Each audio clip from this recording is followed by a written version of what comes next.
about the way it was presented and boxed and the cover. Yeah. There was a lot of creativity going on. And on the back, you'd get the full card.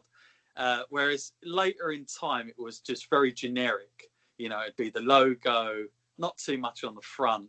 And then they'd give you some sort of description on the back, not so much matches. You're taking me back now, John. You're taking me back. Yeah, but I loved that whole idea. I remember I used to go out. My place for getting tapes back then was like a Woolworths or Alders. Do you remember that shop? Yeah, I used to do them as well. Smith used to do them. I tell you that much. They were like $14.95 even back then. But yeah, I just used to get them home. And I'd be watching them non-stop, absolutely non-stop. I think the funny thing is, when I was watching this one back, it amazed me that all the way through the show, it was all directed towards the main event. Like they were talking about the main event through all the prelim matches. And there's something about building and building and building to get to that final main event and establishing. It's very easy back then to establish who's main eventers, who's mid-carders, who's sort of the preliminary guys. It's very easy to get that ladder. Was so simplistic back then. Whereas now, I don't know that a ladders exist on where people go. Like when you see Braun just going in out of nowhere, or Roman who just sort of asks for the title shot. I don't know that the ladder system is so much there. But it's been really cool to go back on and see the difference to where we are now. It's almost like the same company but different promotion. That's the only way I can put it down to. I was going to ask you, John, do you have many memories of sort of the 96, 97 sort of era? That was, totally. Yeah. It's a crazy time.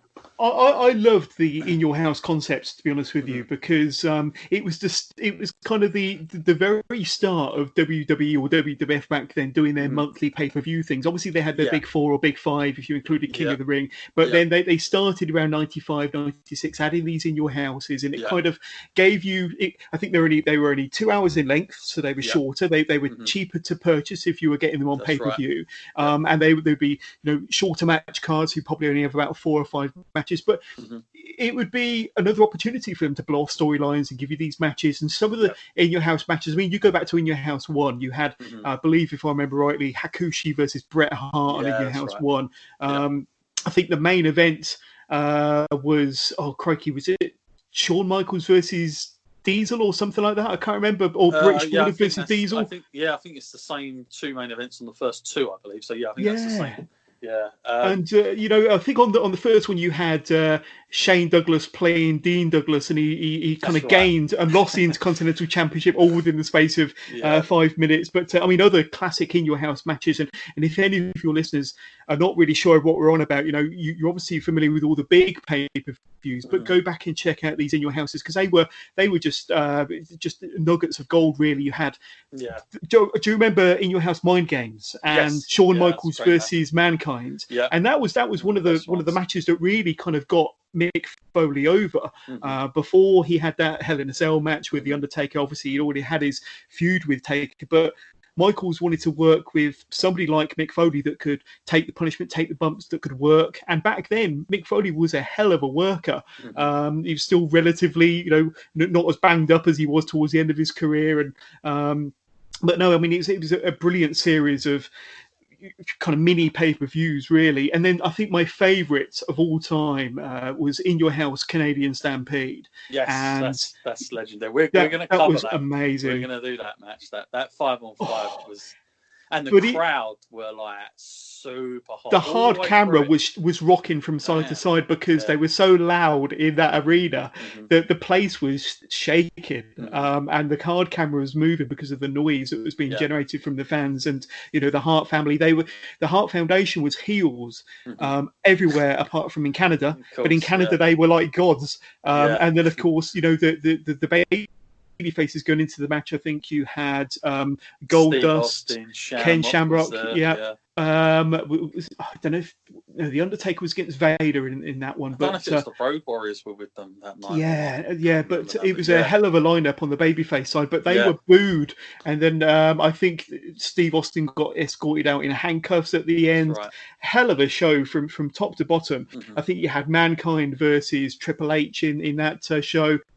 Mishinoko versus I can't remember, but there was a hell of a lightweight match as well to kick things off. But that's probably one of my all-time favourite shows is Canadian Stampede, and that's one of the first In Your Houses. So lots of fond memories from around that time. And when you think about 94, 95, 96, it was kind of shat upon really for being a really bad time in the industry when houses were down, the gimmicks were terrible, the matches were terrible. But then, I felt that was probably the start of, the business starting to step up, and you had Austin coming into the business, Mankind coming into the business. You had these legendary feuds. I've got some fond memories about them In Your House pay-per-views. Absolutely loved them. Yeah. You know what? I'm going to have to get you back on now. When we get to the In Your House Canadian Stampede, I'd love to. I'll get you back on to do watch along. Would love to. Because it's quite a long match to what I remember, so it'll be a good little bit of chat that we can do through that. So it's well worth it. For anybody that is interested, this week on Wednesday dropping, I've got it's Razor Ramon up against Vader. A very obscure match that was picked out of nowhere, but it's I believe that it was Razor's last pay-per-view match, so he was kind of doing the honours, as it is, with Vader, who was obviously then in '96 going to become very much the big thing until SummerSlam hit, shall we say, with all the politics that followed after that. And this Sunday, a real hidden gem that even I forgot about was the match between Owen Hart and Shawn Michaels. My God, the chemistry of those two guys in this match was amazing. And I am a huge Bret Hart fan, but through this match, I don't know what it was, but the chemistry between these two in the ring, it seemed even better than Bret and Shawn. And the thing about Bret and Shawn is the chemistry there is, of course, their huge rivalry. It was real.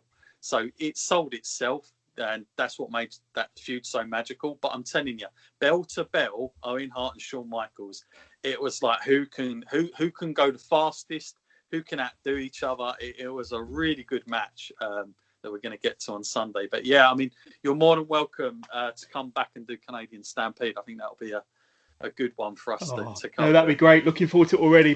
Be more than happy to help you with that one, definitely. Thank you, my friend. And we was talking about like all these other things that we were doing out there. And, I don't know if it's the same for you with your podcast as well, but I say this all the time because a lot of our listeners are like, why don't you do more videos and things like that, like long videos? And I say, like, it's like the interviews. When I'm out and about, I tend to sort of do between 4 to about 8 minutes of an interview. But obviously, if you're on a podcast, I'll go for as long as I can. But I think, with a podcast, I've learned over the years now that with a podcast, you can get a much more intimate relationship with your listeners than you can in a video.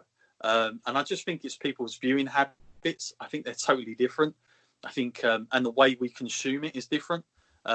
And, a lot of my listeners will say to me, we listening to it on the way to somewhere or the way to work. Absolutely.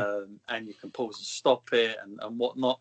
Whereas, of course, video content, like I used to go crazy and I used to try and put all these hours together. And I was like, that didn't seem to work for me. And then over time, you realise. So I think it's just about sort of understanding habits. For you, John, with the whole Wrestling Johners podcast, like, obviously you've evolved over time. What sort of big changes have you had to do and found that's worked for you over the time since you've been doing it? Oh, it's such a great question, and I have had to make changes because when you start doing podcasting, you don't know what's right and you don't know what's wrong. You don't know what mistakes you're making, so you're just making mistakes and kind of finding your own kind of way through the mistakes and kind of changing and evolving.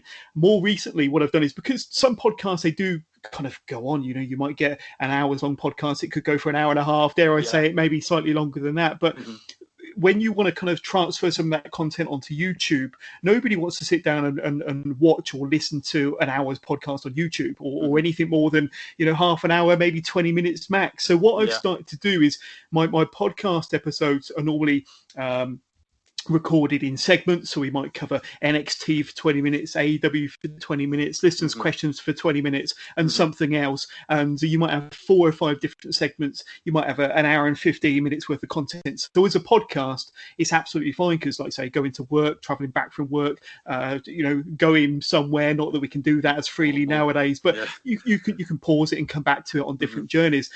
But what I've done is now that I've got these segments on the podcast, I chop them up, edit them, and I edit them and format them into small YouTube videos, which is proven to be quite popular. Yeah.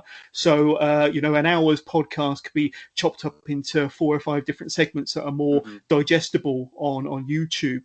I am experimenting a bit more with video content. So usually when I do an interview, whether it be from somebody over in the States or somebody in the UK, I'm trying to get like a face-to-face split screen interview. I know you've done there before, John, and they tend to work quite well because even if they're a bit longer, when you put them on YouTube, because you've got the visual aspect, when you've got the visual aspect and people can actually see you talking, that's a little bit more engaging because it's like watching a TV program then instead of listening to a podcast through the screen.